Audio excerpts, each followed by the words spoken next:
parole est à Monsieur Christophe Plassard pour le groupe Horizon. Merci Madame la Présidente. Monsieur le ministre Hervé Berville, jeudi dernier, vous êtes rendu à Arcachon auprès des ostréiculteurs brutalement touchés par la crise du novovirus qui s'est répandue sur le bassin d'Arcachon l'hiver dernier.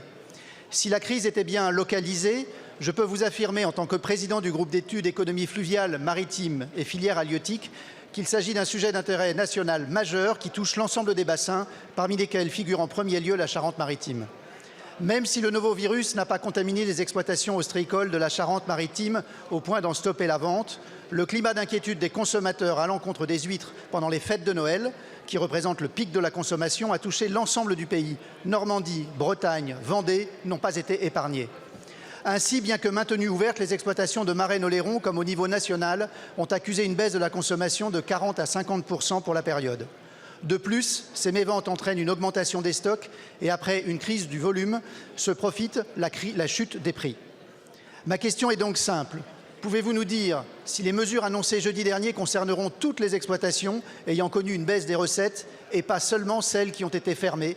Je pense notamment à l'exonération des redevances domaniales et à l'indemnisation des exploitations, au bénéfice du programme de communication de 500 000 € que vous avez annoncé pour relancer la consommation et surtout le financement de la création d'aires de lagunage en cas de saturation des stations de traitement des eaux plus polluées et la protection de l'ensemble des sites face aux risques liés à la qualité de l'eau qui menacent toutes les exploitations.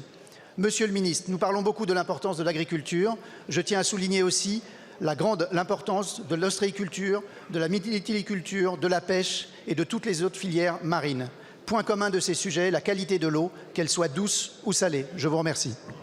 Merci beaucoup, mon cher collègue. La parole est à Monsieur Hervé Berville, ministre en charge de la mer et de la biodiversité.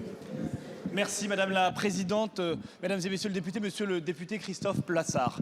Vous l'avez dit, les producteurs d'huîtres, les ostréiculteurs font la fierté de notre pays, font la fierté de nos territoires et au quotidien nous agrémentent de produits de qualité. Vous le savez, pendant les périodes de fête, ils ont vécu une situation inédite et grave.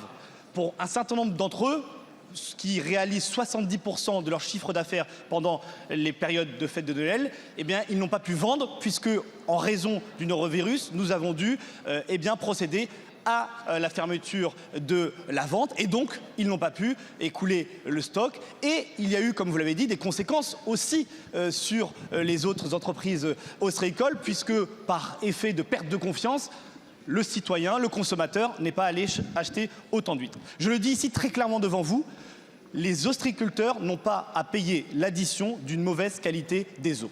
Et donc, je me suis rendu jeudi dernier dans le bassin d'Arcachon auprès des producteurs pour annoncer une série de décisions à la demande du président de la République, du Premier ministre, pour, au fond, mettre en place deux choses.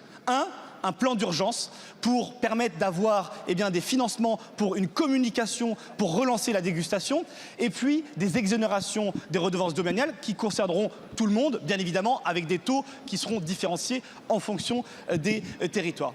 Et puis, nous devons aussi traiter le combat sur le moyen et le long terme.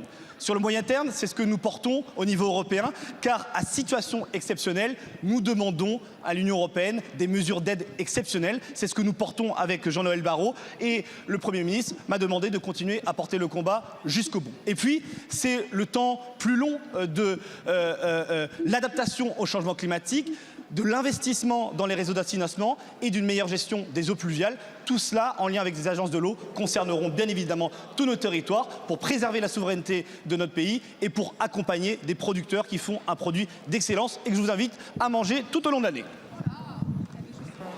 Je vous remercie, Monsieur le ministre.